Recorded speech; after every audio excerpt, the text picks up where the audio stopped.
네, 공정거래위원회가 KTX 운영사인 코레일과 SRT의 운영사인 SR의 기업 결합을 최종 승인했습니다. 국내 고속열차는 9월 1일부터 KTX 브랜드로만 통합 운행되는데요. 요금 인하부터 예매 편리성 확대까지 다양한 효과가 기대됩니다. 관련해서 취재 기자와 짚어보겠습니다. 자, 조 기자, 많은 분들이 지금까지 좀 궁금하셨을 거예요. 고속철도를 타는데 왜 나뉘어 있었을까요? 네, 원래 우리나라 고속철도는 이 코레일이 단독으로 운영을 했었습니다. 정부는 2013년에 이 코레일이 단독으로 운영하는 이 독점 구도를 깨고자 SR를 설립을 했습니다. 네. 경쟁을 통해서 서비스를 높이고 또 이 경쟁을 통해서 요금 부담까지 낮추겠다는 취지였는데요. 그렇게 SR은 코레일과 이제 분리가 된 이후로 2016년부터 SRT를 운영을 하게 됐습니다. 그리고 이 체제가 10년 넘게 이어져 온 겁니다. 네, 10년 넘게 어쨌든 이어져 와서 정착이 됐다고도 볼 수 있는데 왜 또 다시 합치는 걸까요? 아무래도 이제 이원화에 따른 또 어떤 좀 효율이 오히려 떨어졌다 이런 분석이 제기가 됐기 때문인데요. 예를 들어서 이제 승객들이 부산을 가려는데 KTX는 코레일앱, SRT는 SR앱에서 따로 예매해야 되는 어떤 이제 예매에 있어서 불편함이 컸고요. 있었죠, 예. 네, 마일리지와 할인 제도도 각각 달라서 불편함이 제기가 됐습니다.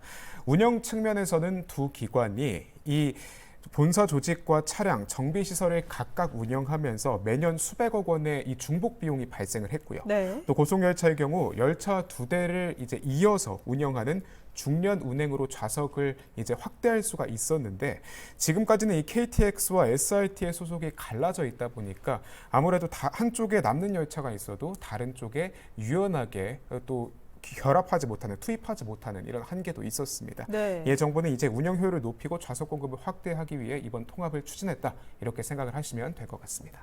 소비자 입장에서도 불편하고 그리고 여러 가지 비용도 많이 들어서 결국엔 이런 결정이 나온 건데 네. 그러면 이용자들 입장에서는 좋아지는 건가요? 아, 물론이죠. 네. 네, 당연히 좋아집니다. 총 세 가지를 제가 말씀드리려고 하는데요. 네. 첫 번째는 요금 인하입니다. 그동안 SRT가 KTX보다 10% 정도 저렴했습니다. 예. 앞으로 3년 동안은 이 고속철도 요금을 SRT에 맞춰서 10% 인하한 수준으로 운영을 하기로 했습니다. 각종 할인 제도도 하나로 일원화되고요. KTX에서만 제공을 하던 결제 금액의 5% 마일리지 적립이 SRT 이용객에게도 적용이 됩니다. 두 번째는 좌석 확대입니다.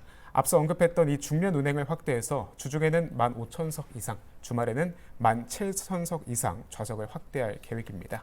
또 운행 횟수도 주중은 23회, 주말은 26회 이상 늘어나고요. 네. 세 번째는 이용 편의성을 확대했습니다. 이 기관 통합에 따라 예매 앱이 합쳐졌는데요. 이 영상에 보시는 것처럼 오늘부터 출시된 이 통합 앱 코레일 플러스를 통해서 고속철도 승차권을 모두 한 번에 예매할 수가 있습니다. 네, 이제 다만 아셔야 될 게 예매 시 탑승 날짜를 꼭 확인해야 하는데요. 9월 네. 전까지 운행하는 SRT는 기존 SRT 앱에서 예약을 해야 하고요.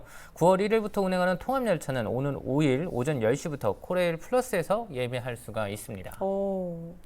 근데 이야기를 좀 듣다 보니까 좋은 점들이 너무 많은데 반면에 아무래도 두 회사가 이제 한 회사가 되는 거니까 경쟁이 없어져서 이 점은 좀 안 좋을 수도 있지 않을까 싶기도 한데요. 네, 공정위도 바로 그 부분을 중점적으로 들여다봤습니다. 결론은 이제 우려가 크지 않다라는 거였는데요. 아무래도 이제 이 철도 운임을 바꾸려면 국토교통부의 승인이 필요합니다. 그리고 운행 횟수나 서비스를 변경하는 것도 결국엔 정부가 관리하고 있습니다. 그렇기 때문에 회사가 통합됐다고 해서 이 회사가 마음대로 이 요금을 올리거나 좌석을 줄일 수 없는 구조입니다. 네, 그렇군요. 다행입니다. 네. 자, 지금까지 이렇게 KTX, SRT 통합 소식까지 살펴봤습니다.